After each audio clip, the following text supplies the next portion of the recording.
deserves that name, disdaining fortune with his brandished steel, which smoke with bloody execution. Like Valor's minion, he carved out his passage, till he faced the slave, MacDonald, which never shook hands, nor bid farewell to him, till he unseamed him from the nave to the chops, and fixed his head upon our battlements. Valiant peasant, worthy gentlemen. Mark, King of Scotland, Mark, no sooner justice had, with valor armed, compelled those skipping kerns to trust their heels. But the Norwegian lord, surveying vantage, with furbished arms and a new supply of men, began a fresh assault. Dismayed that not our captains of Macbeth and Banquo? Yes, as Pharaoh's eagles, or the hair of the lion. If I say sooth, they were as cannons, overcharged with double cracks. But I grow faint. My gashes cry for help. Thy words become thee as do thy wounds. They spake of normal, of honor both. Now, go get him, sir.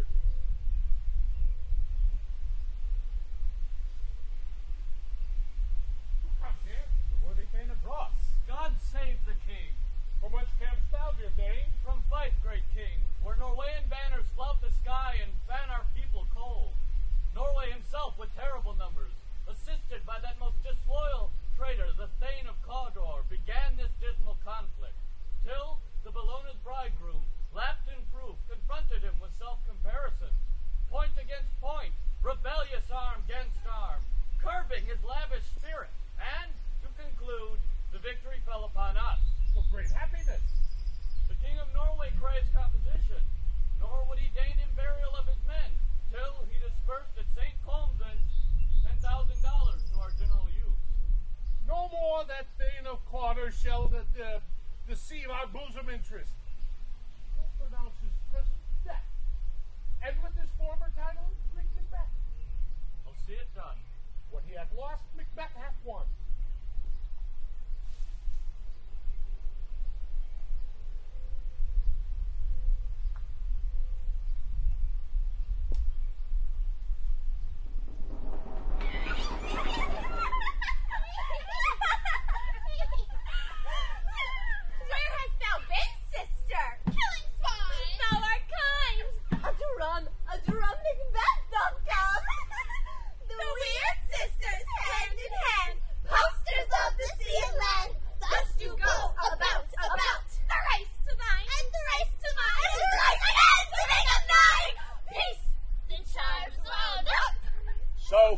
And fair a day I have not seen.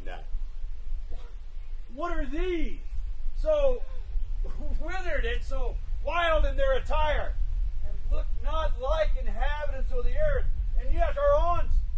You should be women, and yet your beards forbid me to interpret you as so. Speak if you can. What are you? All hail Macbeth! Hail to thee, Thane of Guam! All hail Macbeth! Hail to thee, Thane of Cawdor! All hail Macbeth, thou shalt be king hereafter! Hail! Hail! Hail! Lesser than Macbeth and greater! Not so happy, yet much happier! Thou shalt get kings, though thou be none. So all hail Macbeth and Banquo! Banquo and Macbeth! All hail!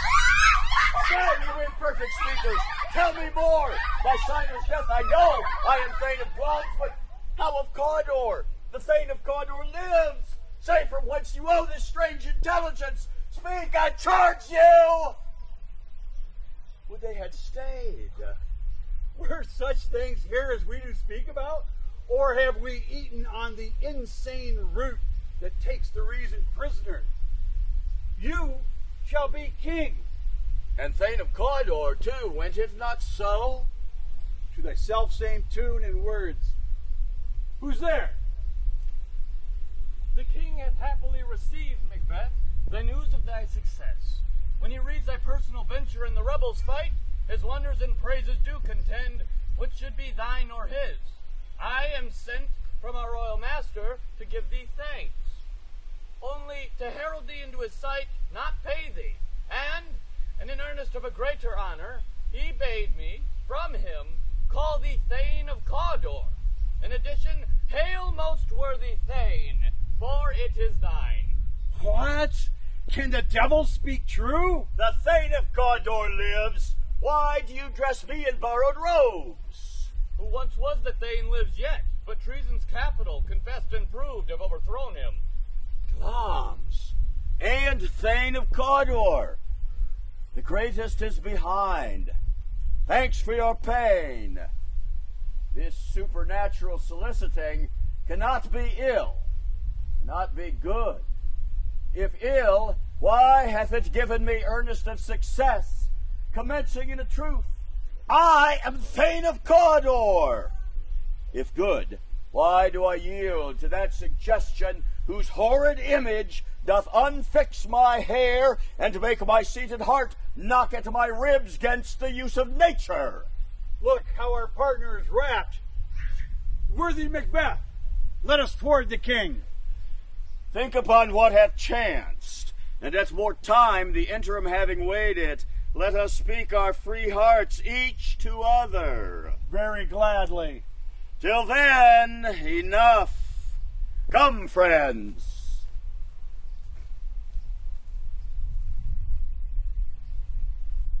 Is the execution on Cawdor done? Are not those in our commission yet returned? My liege, they have not yet come back. But I spoke to one who saw him die, and said very frankly, he confessed of his treasons, implored your highness' pardon, and set forth a deep repentance. He is a man on whom I have put my absolute trust. O worthiest cousin, the sin of my ingratitude even now is heavy on me. Thou art so far before, the swiftest wing of recompense is slow to overtake thee. The service and the loyalty I owe in doing it pays itself. Our duties are to your throne and state children and servants. Come hither. I have begun to plant thee, and will labor to see thee full of growing. Noble Banquo, that hath no less deserved, nor must be known, no less to have done. So let me enfold you, hold you dear to my heart. There, if I grow, the harvest is your own. My plenteous joys, wanton in their fullness, seek to hide themselves in drops of sorrow. Sons, noblemen, thanes, and you who are nearest us know that we shall establish our estate upon our eldest Malcolm, whom here shall after be known as the Prince of Cumberland, hence to Inverness and bind us closer to thee. The rest is labor which is not used for you. I'll be myself the harbinger, and make joyful the hearing of my wife with your approach. So humbly take my leave. Father, Prince of Cumberland, that is a step on which I must fall down, or else o'erleap, for in my way it lies. it sounds as old banquet to me. Let us after him who goes before us to bid us welcome.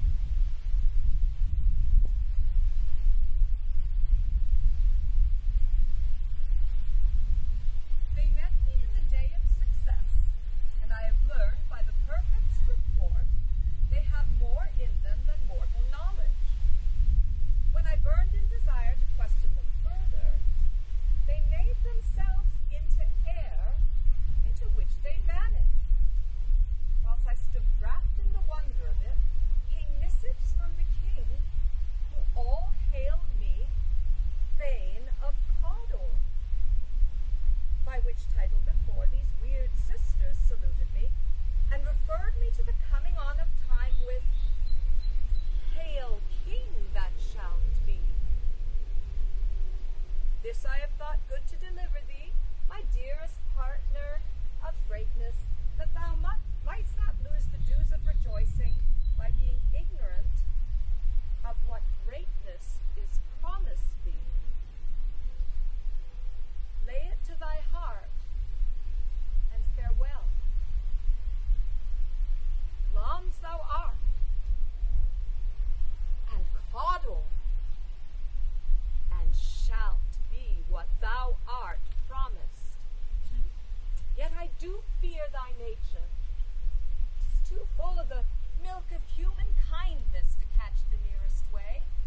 Thou wouldst be great, art not without ambition, but without the illness that should attend it.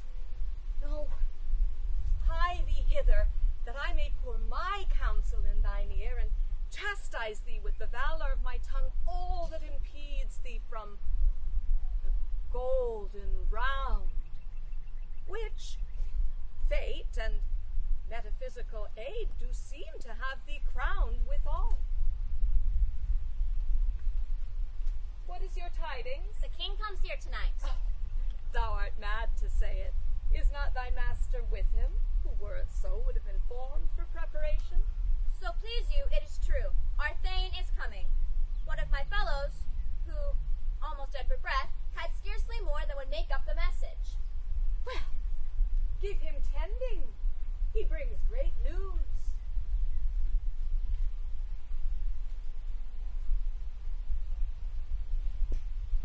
Come, you spirits that tend on mortal thoughts, unsex me here, and fill me from the crown to the toe top full of direst cruelty. Make thick my blood. Come to my woman's breasts and take my milk for gall. Come, thick night, and pall thee in the dunnest smoke of hell, that thy keen knife see not the wound it makes, nor heaven peep through the blanket of the dark to cry, hold, hold.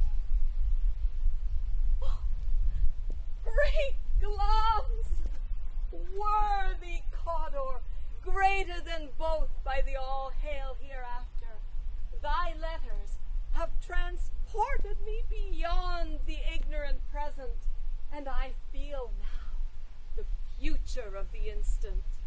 My dearest love, Duncan comes here tonight. And when goes hence? Tomorrow, as he purposes. Oh, never shall the sun that morrow see. Oh, thy face, my Thane, is as a book where men may read strange matters.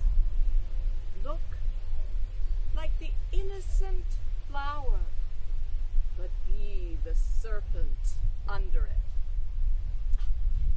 You shall leave this night's great business in my dispatch.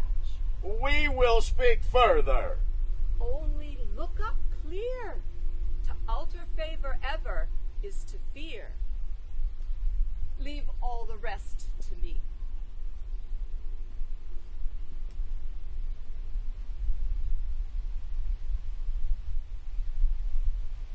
This castle has a pleasant seat. This guest of summer, the temple-haunted marlet, where they most breed and haunt, I have observed the air is delicate. See our honored hostess. The look that follows us often is our trouble, which still we thank as love. Herein I teach you that how you will ask us for your pities and thank us for your efforts. All our service in every point twice done, and then done double. For poor and single service, to contend against those honors deep and broad wherein your majesty loads our house. For those of old and the late dignities heaped up to them, we rest your hermits. Where is the Thane of Cawdor? We coursed him at the heels, but he rides well. Fair and noble hostess, we are your guests tonight. Your servants ever. But give me your hand. Take me to mine host. We love him dearly, and I wish our graces upon him.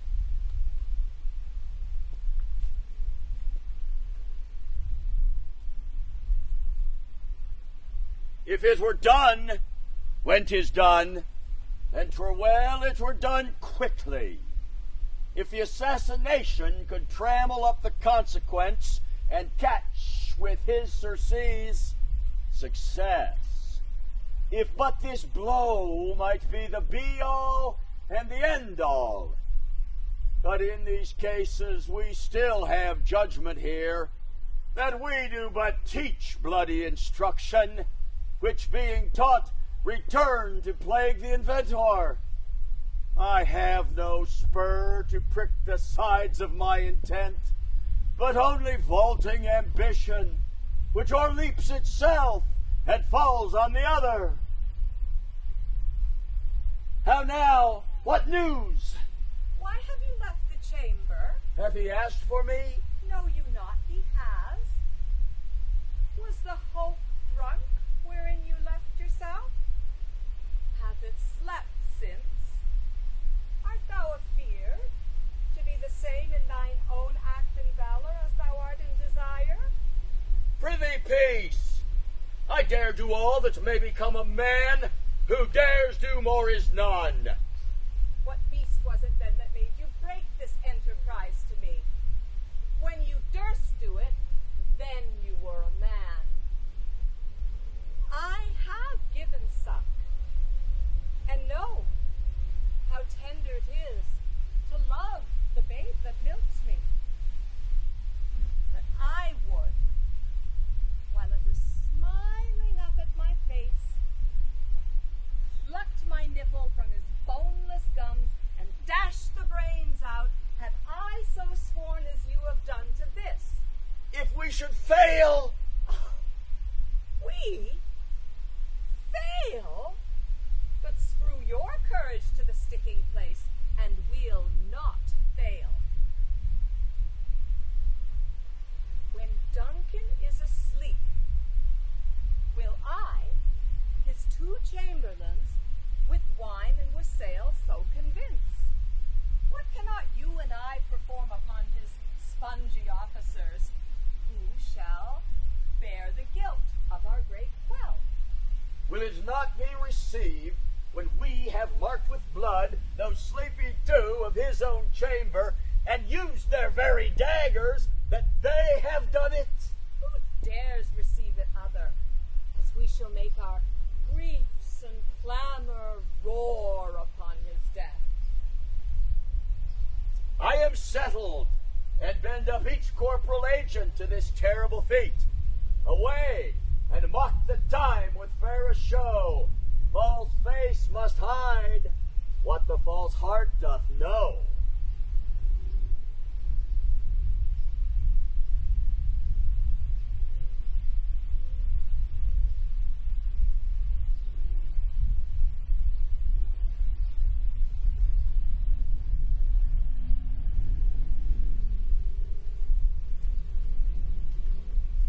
How goes the night, boy? The moon is down. I've not heard the clock. And she goes down at 12. I take it. 'Tis later, sir. Here, hold my sword. There's husbandry in heaven. Your candles are all out. A heavy summons lies like lead upon me, and yet I would not sleep. Who's there? Give me my sword. A friend. All's well. I dreamed last night of the three weird sisters. To you they have shown some truth. Yet, when we can spend an hour to serve, we would use some words about this business, if you would grant the time. I think not of them. At thy kindest leisure. Good repose the while. Thanks, sir, and the like to you.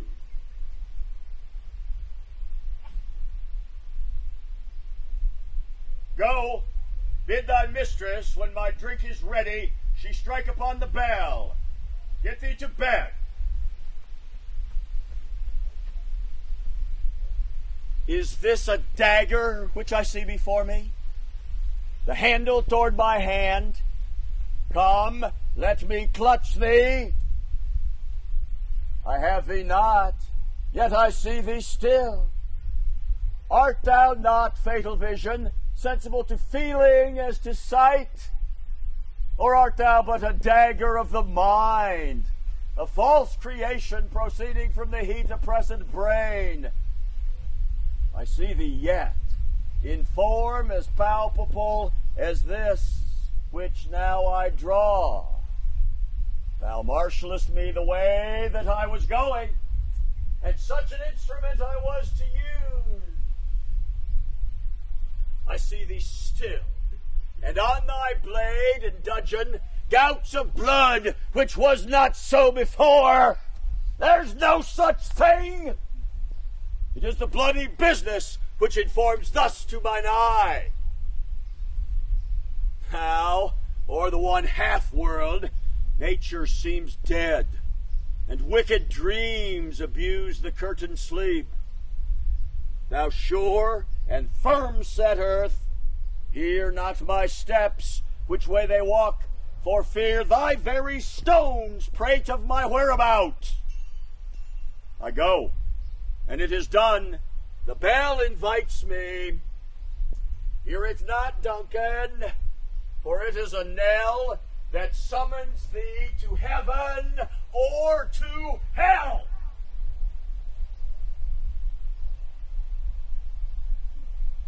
That which hath made them drunk hath made me bold.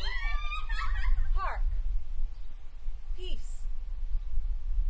It was the owl that shrieked, the fatal bellman which bids the sterns good night.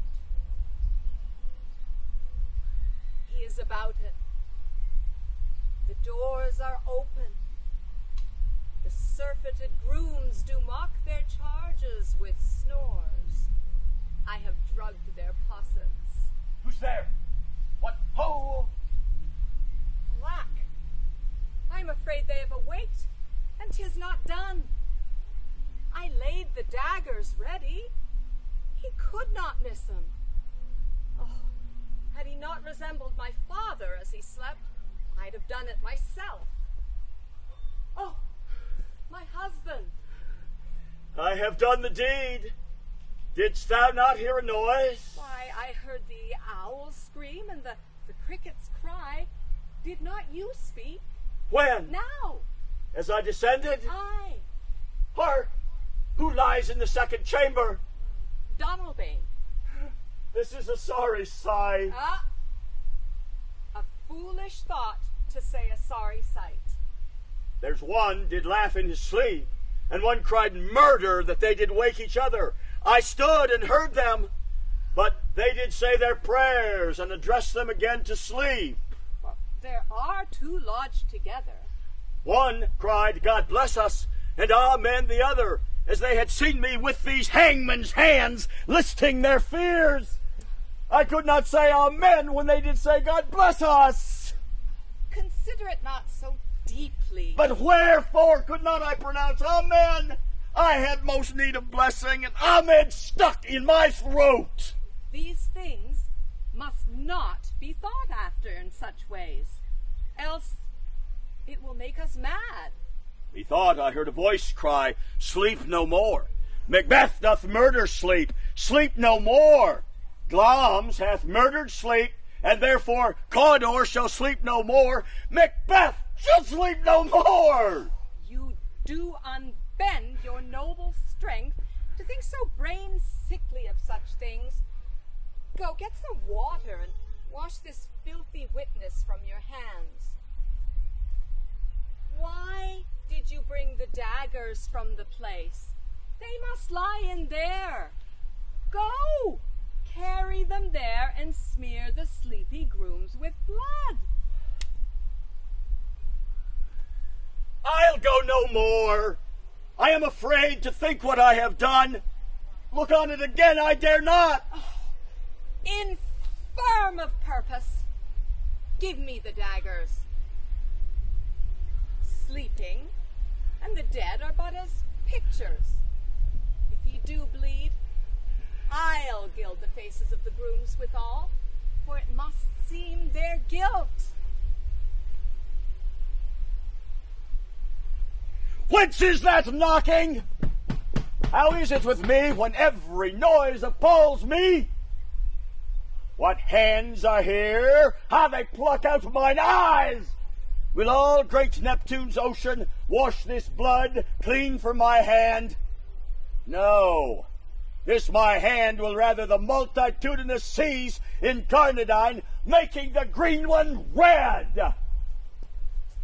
My hands are of your color, but I shame to wear a heart so white. I hear a knocking. Retire we to our chamber. Be not lost so poorly in your thoughts. To know my deed, 'twere best not to know myself. Oh, wake Duncan with thy knocking, I wouldst thou couldst.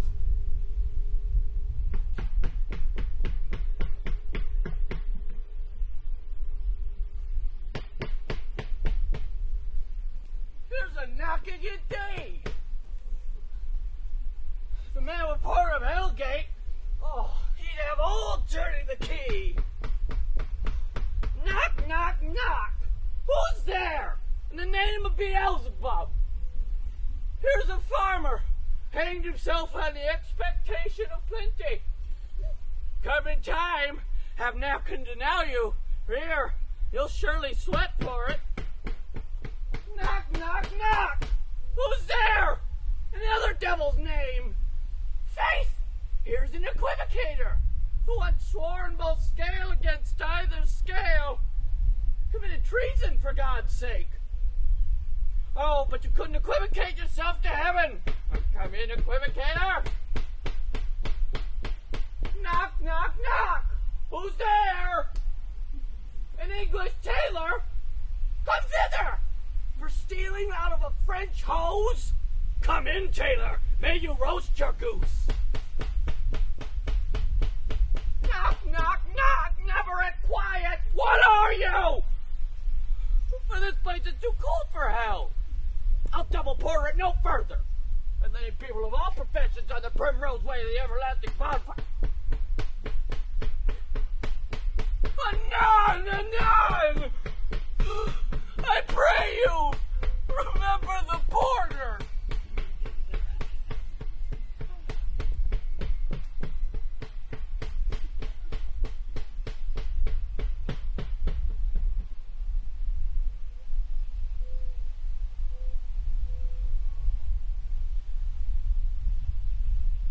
Was it so late, friend, ere you went to bed, that you do lie so late? Aye, sir. Well, carousing to the second cock. And drink, sir, is a great provoker of three things. What three things does drink especially provoke? Marry, sir. Nose painting. Sleep.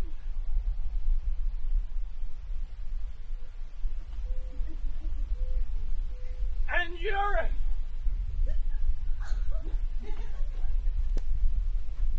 Lechery, sir. It provokes and it unprovokes. It provokes the desire, but it takes away from the performance.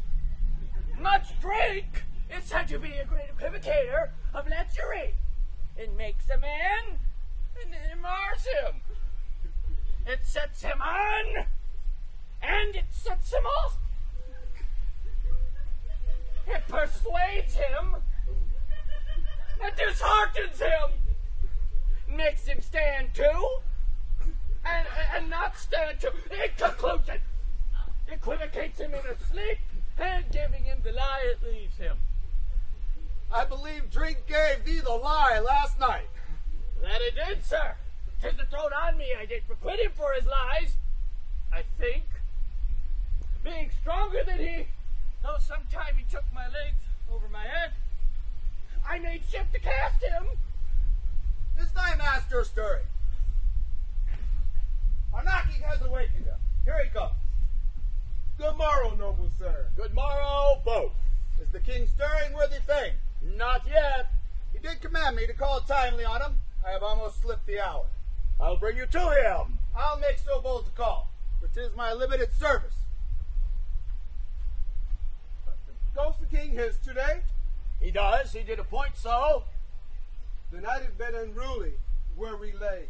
Our chimneys were blown down, and, as they say, lamentings heard in the air, strange screams of death, of prophesying with accent terrible, of dire combustion and confused event. New hatch to the woeful time. It was a rough night. My young remembrance cannot parallel a fellow to it. Oh, sacrilegious murder hath broken open the Lord's anointed temple and stolen thence the life of the building. What is it you say? The life? Mean you his majesty? Approach the chamber and destroy your sight. See and speak for yourselves.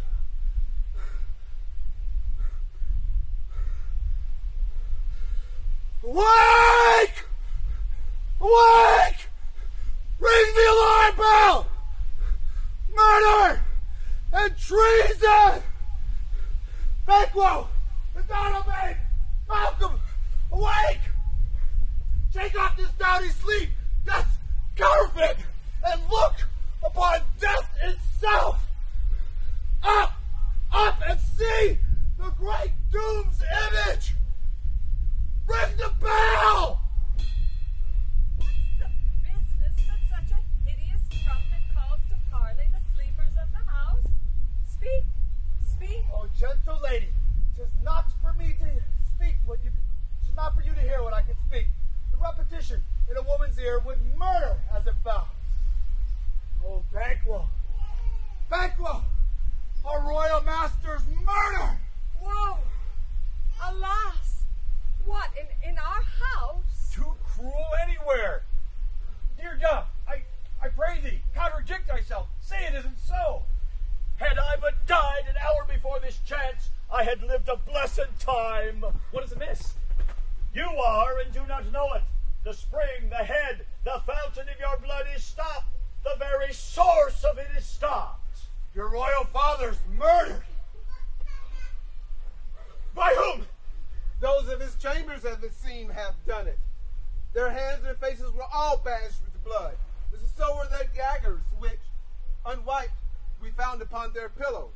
Oh, yet I do repent me of my fury that I did kill them. Wherefore did you so?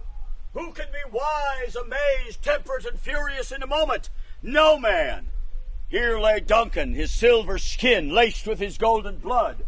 There the murderers, steeped in the color of their trade, their daggers unmannerly breached with gore.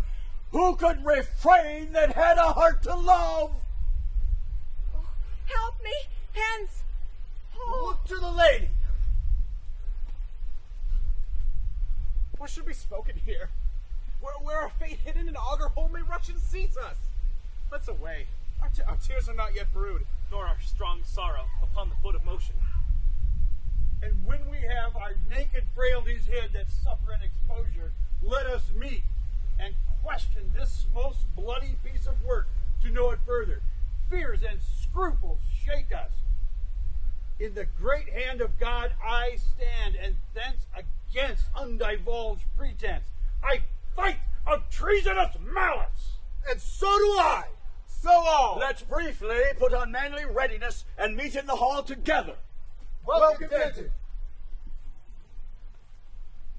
What will you do? Let's not consort with them. To show an unfelt sorrow is an office, which the false man does easy. Out to England. To Ireland, aye. Our separated fortune shall keep us both the safer. Where we are, there's daggers in men's smiles. The near in blood, the nearer bloody. This murderous shaft that has been shot hath not yet lightened. And our safest way is to avoid the aim, therefore to horse. And let us not be dainty of leave-taking, but shift away. There's warrant in that theft which steals itself when there's no mercy left.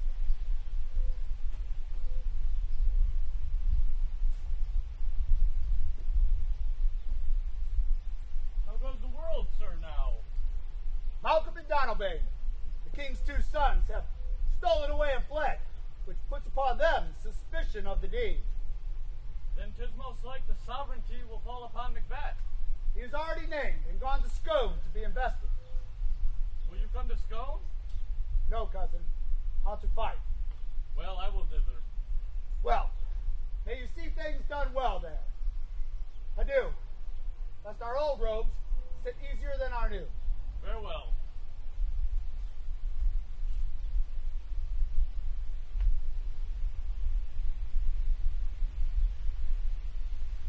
Thou hast it now.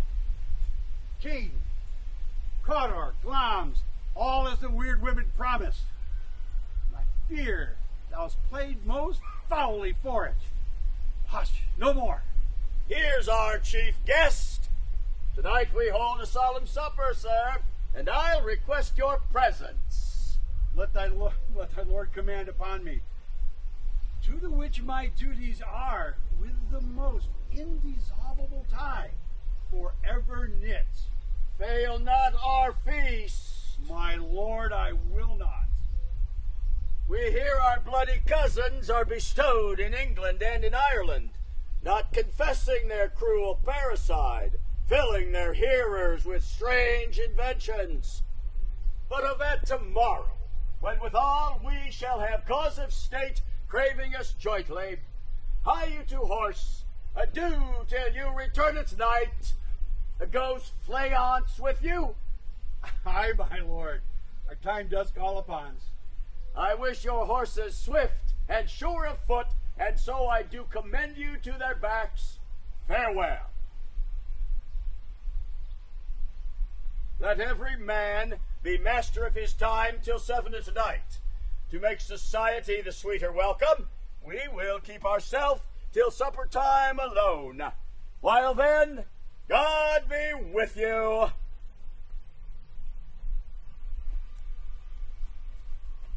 Sirrah, a word with you. Attend those men our pleasure. They are, my lord, without the palace gate. Bring them before us. Our fears in Banquo stick deep, and in his royalty of nature reigns that which would be feared.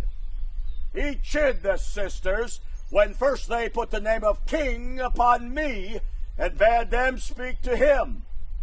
Then, prophet-like, they hailed him father to a line of kings. For Banquo's issue have I filed my mind. For them, the gracious Duncan, have I murdered. To make them kings, the seeds of Banquo kings. Rather than so, come fate into the list, and champion me to the utterance. Who's there? Was it not yesterday we spoke together? It was, so please, your highness. Well then now, have you considered of my speeches? Know that it was he in the times past which held you so under fortune, which you thought had been our innocent self. Well, thus did Banquo. Aye, my liege. Do you find your patience so predominant in your nature that you can let this go? Are you so gospeled to pray for this good man and for his issue, whose heavy hand bowed you to the grave and beggared yours forever? We are men, my liege. Aye, in the catalogue ye go for men.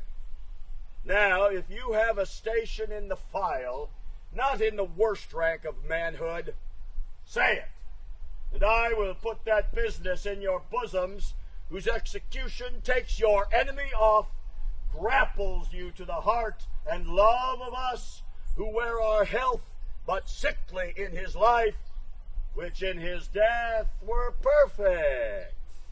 I am one, my liege, whom the vile blows and buffets of the world hath so incensed that I am reckless what I do to spite the world. And I another, so weary with disaster, tugged with fortune, that I would set my life on any chance, to mend it or be rid on it. Both of you know Banquo was your enemy. True, my lord. So is he mine. And though I could, with bare-faced power, sweep him from my sight, yet I must not, for certain friends are both his and mine. I to your assistance do make love, masking the business to the common eye. We shall, my lord, perform what you command us. Though our lives... Your spirit shine through you.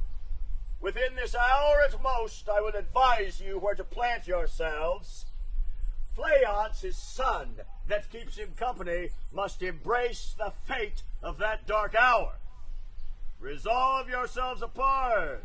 I'll come for you anon. We are resolved, my lord. I'll call upon you straight. Abide within.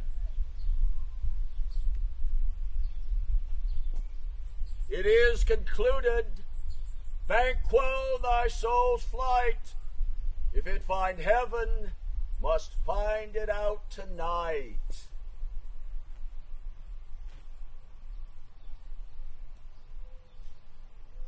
Is Banquo gone from the court? Aye, madam, but returns again tonight. Say to the king I would attend his leisure for a few words. Madam, I will.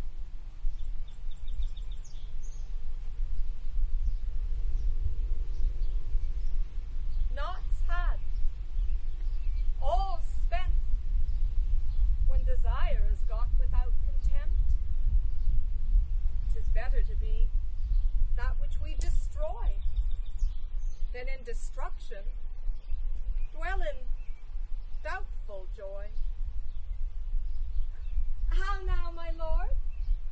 Oh, what's done is done. Duncan is in his grave. After life's fitful fever, he sleeps well. Come on. Gentle, my lord. Sleek o'er your rugged looks. Be bright and jovial among our guests tonight. So shall I, love, and so I pray be you. We must make our faces vizards to our hearts, disguising what they are. You must leave this. Oh, full of scorpions is my mind, dear wife. Thou knowest Banquo and his flayance lives. Well, what's to be done? Be innocent of the knowledge, dearest Chuck, till thou applaud the deed. Things bad begun make strong themselves by ill. So prithee, go with me.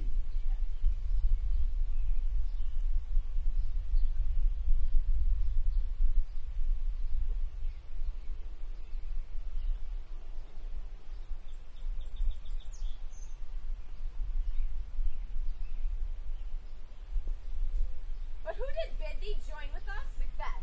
He needs not our mistrust, since he delivers our offices and what we have to do to people the direction just. Then stand with us. Hark, and hear the horses. Give us a light there. Ho! Then 'tis he, for the rest that are within the note of expectation are already in the court. His horses go about, but he usually goes from hence to the palace gate. Alight, alight, stand to it. It will be rain tonight. Let it come down.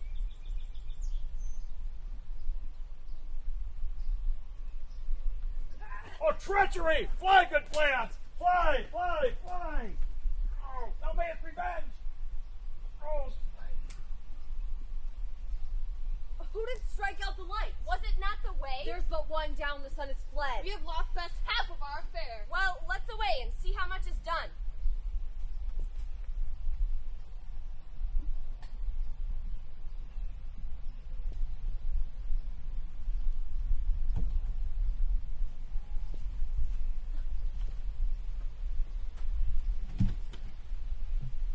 You know your own degrees.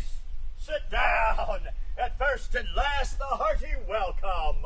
Thanks to your majesty. Ourself will mingle with society and play the humble host. Pronounce it to me, sir, for all our friends. For my heart speaks, they are welcome. There's blood upon thy face. 'Tis Banquo's, then. Is he dispatched? My lord, his throat is cut. That I did for him. Thou art the best of the cutthroats. Most royal sir, Flance has escaped. Then comes my fit again. I had else been perfect. Get thee gone. Tomorrow we'll hear ourselves again. My royal lord, you do not give cheer. Sweet remembrance, sir. Now good digestion wait on appetite, and health on both. May it please your highness, sit. Please, your highness, grace us with your royal company. The table's full. Here's a place reserved, sir. Where? Here, my good lord.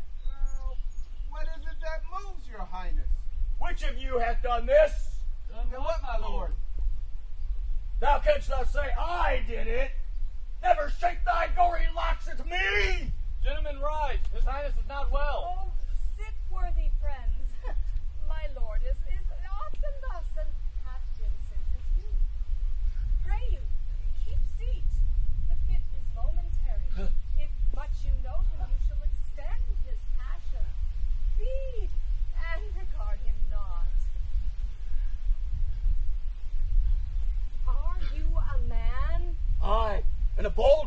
that dare look on that which might appall the devil. Proper stuff. This is the very painting of your folly. Prithee, see, there, behold, look, lo, how say you? Why, what care I? If thou can nod, speak too. What? Quite unmanned in folly. If I stand here, I saw him. Fie for shame. My worthy lord, your noble guests do lack you. I do forget. Do not muse at me, my most worthy friends. I have a strange infirmity, which is nothing to those that know me. Come, love and health to all, and I'll sit down. Give me some wine, fill full. I drink to the general joy of the whole table, and to our dear friend Banquo, whom we miss. To all and him we thirst, and all to all. Our duty and the pledge. Avaunt and quit my sight! Let the earth hide thee! Thy bones are marrowless, thy blood is cold. Hence, horrible shadow, unreal mockery, hence!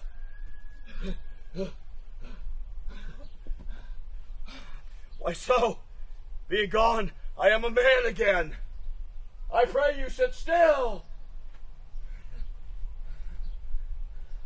You have displaced the mirth, broke the good meeting with most admired disorder. Can such things be? How can you behold such sights and keep the natural ruby of your cheeks when mine is blanched with fear? What sights, my lord? I pray you speak no more. Questions enrage him. At once. Good night. Go at once. Good night, and better health attend His Majesty. A kind good night to all.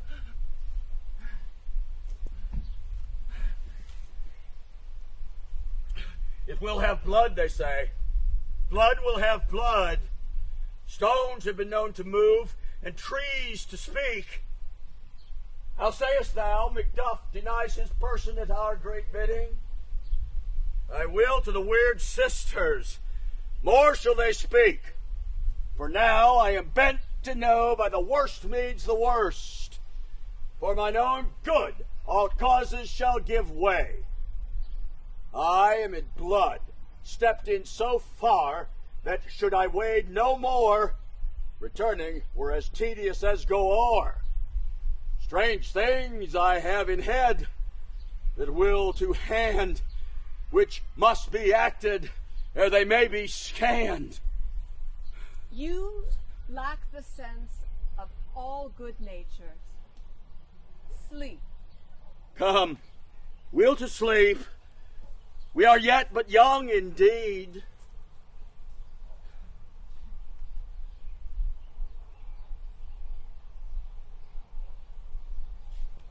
Macduff lives in disgrace.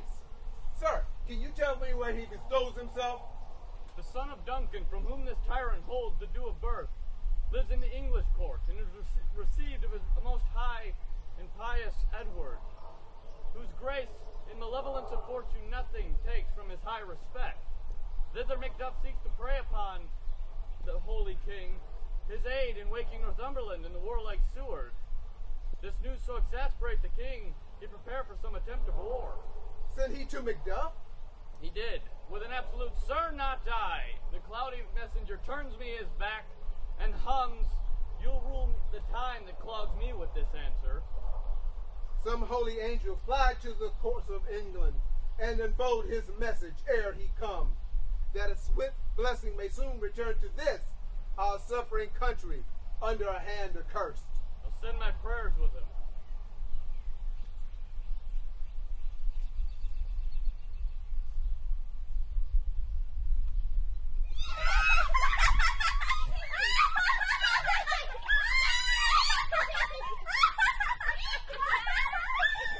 Thrice the brinded cat hath mewed. Thrice and once the hedge beguiled. Hark your cries, 'tis time, 'tis time. Double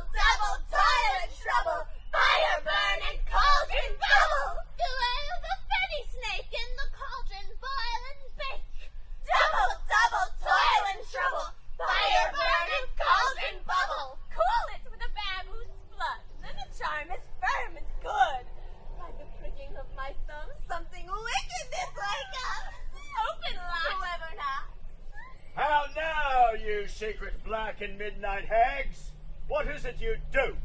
A deed without a name! I conjure you, by that which you profess, howe'er you come to know it, answer me to what I ask you. Speak to me! We'll answer. Come, high or low, thyself in office deftly show.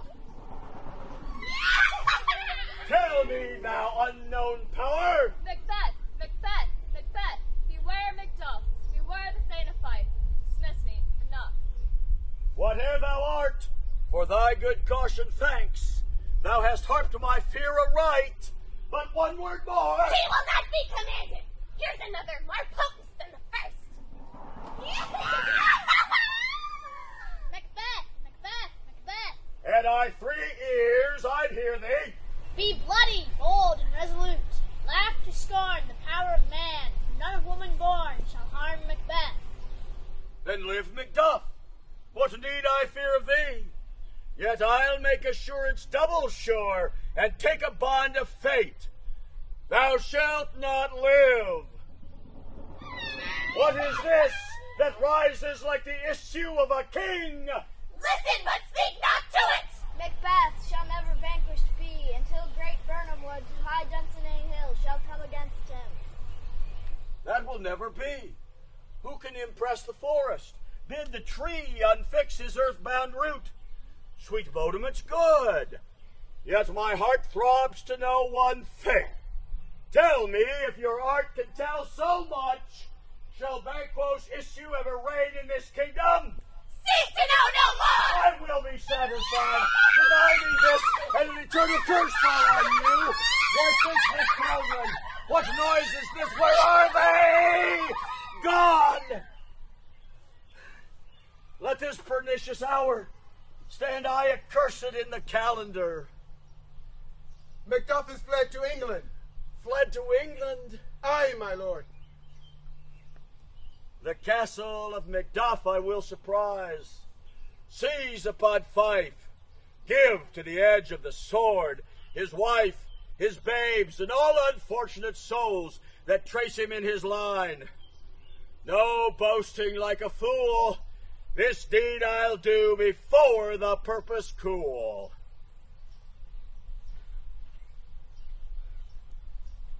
What had he done to make Macduff fly to England? Madam, you must have patience. He had none. His flight was madness. When our actions do not, our fears do make us traitors. You know not whether it was his wisdom or his fear. Wisdom. To leave his wife, to leave his babes, his mansion, his titles, in a place from whence himself doth fly. He loves us not. All is the fear, nothing is the love. I pray you, coz, school yourself. Your husband was noble, wise, and judicious. He best knows the fits of the season. I dare not speak much further. Father he is, yet he's fatherless. I would be much a fool should I stay much longer. It'd be to my disgrace and your discomfort.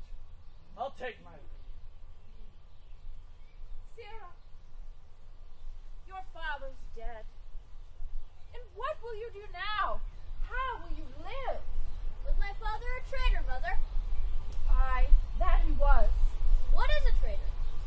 Why, one who swears and lies. And be all traitors that do so? Everyone who does so is a traitor and must be hanged. Who must hang them? Why, the honest men. Then liars and swearers are fools. For there are liars and swearers enow, to beat the honest men and hang up them.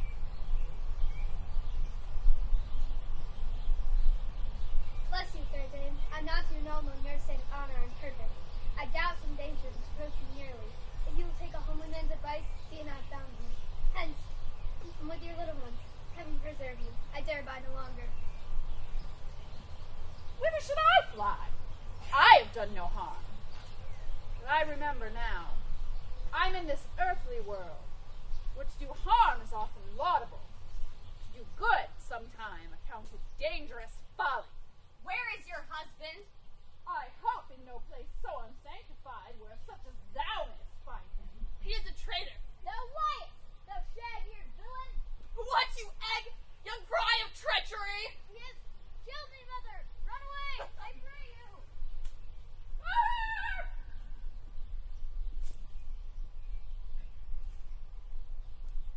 Let us seek some desolate shade, and there weep our sad bosoms empty. Let us rather hold fast the mortal sword, and like good men, bestride our downfall and birthdom. You may deserve of him through me to offer up a poor, weak, innocent lamb to appease an angry god. I am not treacherous. But Macbeth is. Why in that rawness left you wife and child? You may be rightly just, whatever I shall think. Not for the whole space that's in the tyrant's grasp and the rich east to boot. Be not offended. I speak as in not absolute fear of you. I think the country sinks beneath the yoke. It weeps, it bleeds, and each new day a gash is added to her wounds. Not in the legions of horrid hell can come a devil more damned in evils to top Macbeth. Oh, Scotland! Scotland! If one be fit to govern, speak. I am as I have spoken. Fit to govern? No, not to live. Oh, nation miserable, with an untitled tyrant, bloody sceptered. When shalt thou know thy wholesome days again? Since that the truest issue of thy throne, by his own interdiction, stands accursed, and does blaspheme his breed. Thy royal father was a most sated king, and the queen that bore thee, more often upon her knees than on her feet, died every day that she lived. Fare thee well. These evils thou repeatest upon thyself have banished me from Scotland. Oh, my breast, thy hope ends here. Macduff, this noble passion, child of integrity, hath from my soul wiped the black scruples, reconciled my thoughts to that good truth and honor. Devilish Macbeth, by many of these trains, hath sought to win me into his power. Modest wisdom plucks me from over credulous haste. But God above, deal between thee and me. Sir! Stand Scotland where it did. Alas, poor country, almost afraid to know itself, it cannot be called our mother, but our grave, where sighs and groans and shrieks rent the air and are made, not marked, where violent sorrow is but a modern ecstasy. Oh, relation, too nice, and yet too true. What's the newest grief? How does my wife? Why, well. And all my children? Well, too. The tyrant has not battered at their peace. They were well at peace when I did leave them. Be not a niggard of your speech. How goes it?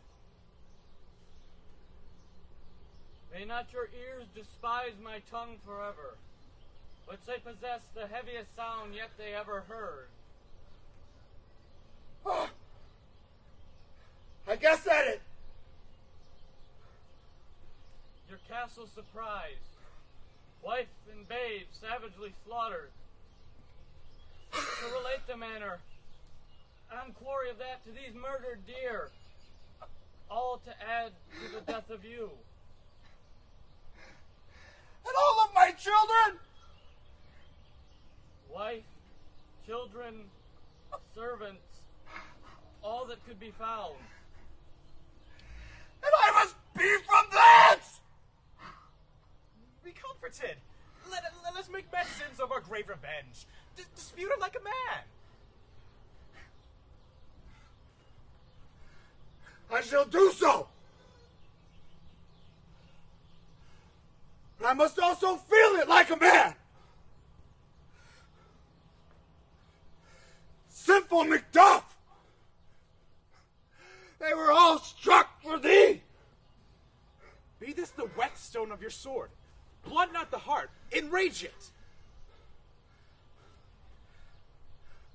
I could play the woman with mine eyes, and braggart with my tongue. Bring down this fiend of Scotland and myself within my sword's length, set him, and if he escape, heaven forgive him too. This time goes manly. Come, we go to the king. Macbeth is ripe for shaking, and the powers above put on their instruments. The night is long that never finds the day.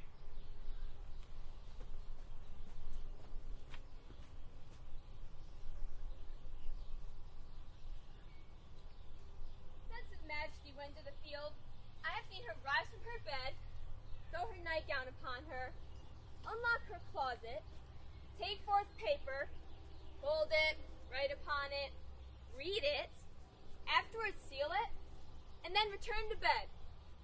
All of this while in a most fast sleep. Great perturbation in nature to receive at once the benefits of sleep while doing the effects of watching. In the slumbery state of agitation, besides her walking and other actual performances, what at any time have you heard her say? That, sir, which I will not report after her. You may to me, and 'tis most met. You should. Neither to you or anyone, having no witness to confirm my speech. Lo, you, here she comes. This is her very guise, and on my life, fast asleep. She has light by her continually. 'Tis her command. Look, her eyes are open. See how she rubs her hands? It is an accustomed action with her to seem thus washing her hands. I have known her continue this his a quarter an hour. Out. Out, damned spot. Out, I say. 1, 2. Why then till time to do it? Hell is murky. Fie, my lord. Fie. What? A soldier and a feared? What have we to fear? Who knows it, when none can call our power to account? Yet, who would have thought the old man would have had so much blood in him? Do you mark that? The Thane of Fife had a wife. Where is she now? Oh, what will these hands ne'er be clean? Go to, for you have heard what you should not. She has spoke what she should not. I'm sure of that. Heaven knows what she has known. Here's the smell of blood still. All the perfumes in Arabia will not sweeten this little hand. Oh, oh, oh. This disease is beyond my practice. I tell you, yet again, Banquo's buried. He cannot come out his grave. Even so. To bed. To bed. I hear a knocking at the gate. Come. Come. Come, come. What's done cannot be undone. To bed. To bed. To bed. Will she go now to bed? Directly. Foul whisperings are abroad. Unnatural deeds do breed unnatural troubles. Look after her. Remove from her the means of all annoyance. Still, keep eyes upon her. So good night. My mind she has mated and amazed my sights. I think, but I dare not speak. Good night, good doctor.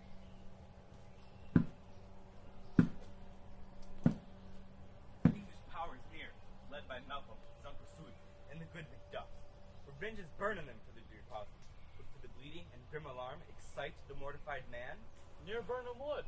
Shall we well meet them? That way they are coming? Who knows if Donabane be with his brother? For certain, sir, he is not.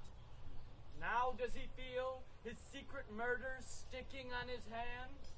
Now does he feel his title hang loose upon him like a giant's robe upon a dwarfish thief? Well, march we on, and give obedience which is truly owed. Make we our march towards Burnham. Bring me no more reports. Let them fly all. Till Burnham Wood removed to Dunsinane, I cannot taint with fear. Watch the boy Malcolm. Was he not born of woman? The spirits have pronounced. Fear not, Macbeth. No man that's born of woman shall e'er have power upon thee. Then fly, false thanes.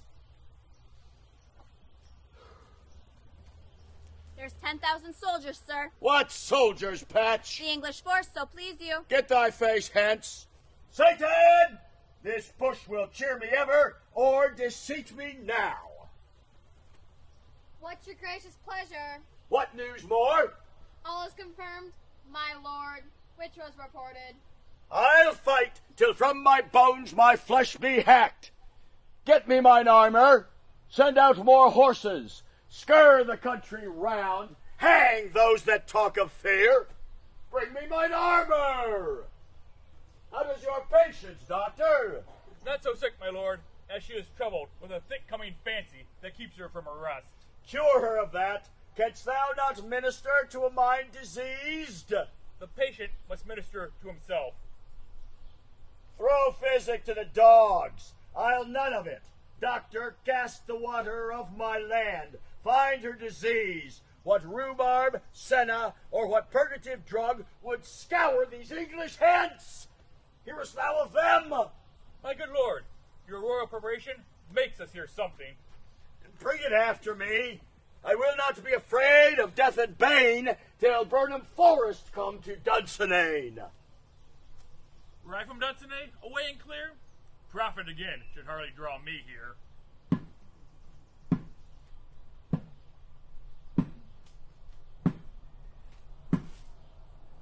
Cousins, I hope the days are near at hand that the chambers are safe. We doubt nothing. What is this before us? The wood of Burnham. Let every soldier hew him down a bough and bear it before him. Thereby we shall shadow the numbers of our hosts and make discovery. Ere in report of us. It shall be done. Hang out our banners on the outward walls. What is that noise? The queen, my lord, is dead. She should have died hereafter. There would have been a time for such a word tomorrow. And tomorrow. And tomorrow creeps in this petty pace from day to day to the last syllable of recorded time. And all our yesterdays have lighted fools the way to dusty death. Out, out, brief candle. Life's but a walking shadow, a poor player that struts and frets his hour upon the stage, and then is heard no more.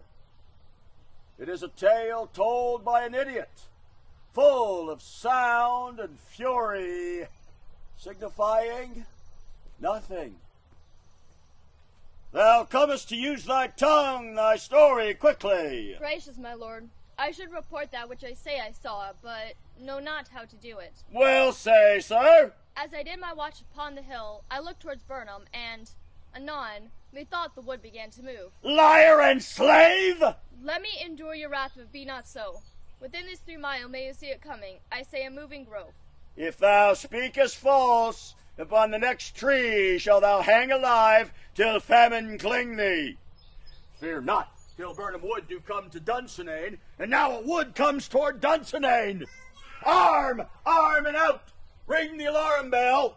Blow wind, come rack! At least we'll die with harness on our back.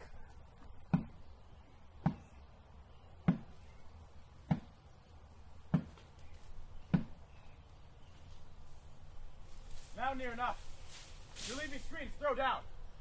You, worthy uncle, will lead our first battle. Macduff and we will take upon what else remains to do, according to our order. Very well. If we but meet the tyrant's power tonight, let us be beaten if we cannot fight. Make all our trumpets speak! Give them all breath! Those clamorous harbingers of blood and death! They have tied me to a stake. I cannot fly, but bear-like I must fight the course. What's he that was not born of woman? Such a one am I to fear or none. What is thy name? Thou be afraid to hear it. No, though thou callest thyself a name hotter than any is in hell. My name's Macbeth. The devil himself cannot pronounce a title more hateful to mine ear. No, nor more fearful. Thou liest, abhorrent tyrant. With my sword I shall prove the evil thou speakest.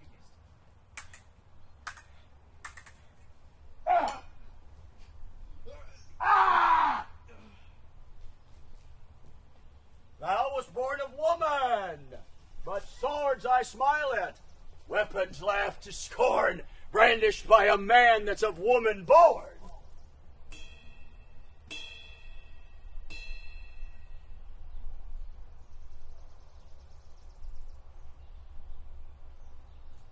That way the noises. Tyrant, show thy face. If thou be a slave, and with no stroke of mine my wife and children's ghosts will haunt me still. Let me find him, fortune. And more, I beg not.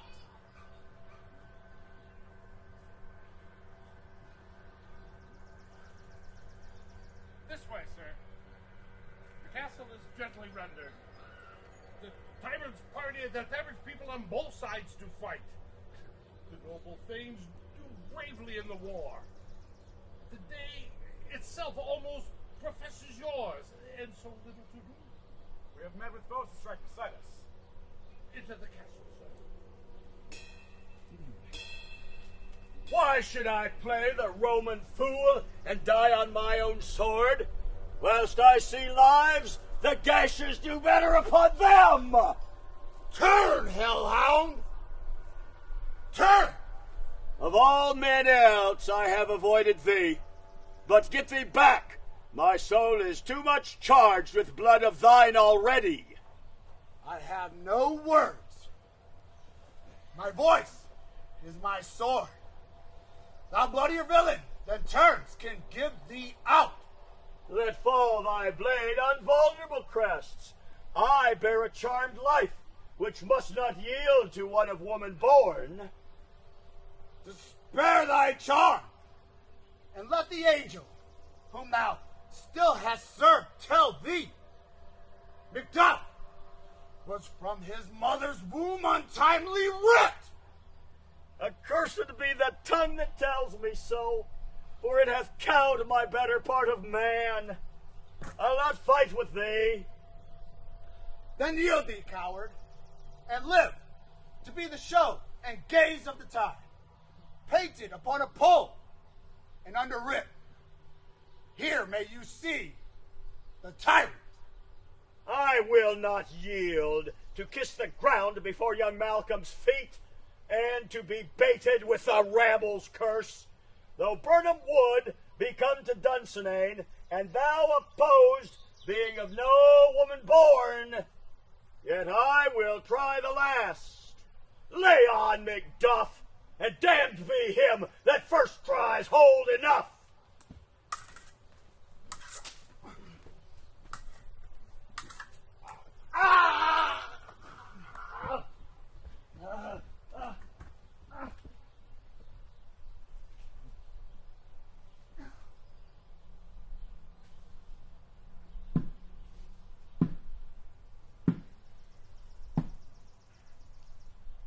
I would the friends we missed were safe arrived. Some must go off, but for these I feel so great a day is cheaply bought. Macduff is missing, and your noble son. Your son, my lord, has paid a soldier's debt. He lived but till he was a man, and like a man in which his prowess confirmed, in the unshrinking station where he fought, like a man he died. That he is dead? Aye, and brought off the field. Had he his hurts before? Aye, on the front. Well, then God's soldier be he, and God be with him. Oh, here comes one. Hail, King, for so thou art. Behold, here stands the usurper's cursed head. Free is the time. Hail, King of Scotland. Hail, King of Scotland. My thanes and kinsmen, henceforth be earls, the first of Scotland, and ever such an honor named. Once more to do, which would be planted newly with the time, as calling home our exiled friends abroad, that fled the snares of watchful tyranny, producing forth the cruel ministers of this dead butcher and his fiend-like queen, who, as 'tis thought, by self and violent hands took off her life. This and what needful else that calls upon us, by the grace of grace, we will perform in measure, time, and place. So thanks to all at once, and to each whom we invite to see us crowned at Scone! Yeah!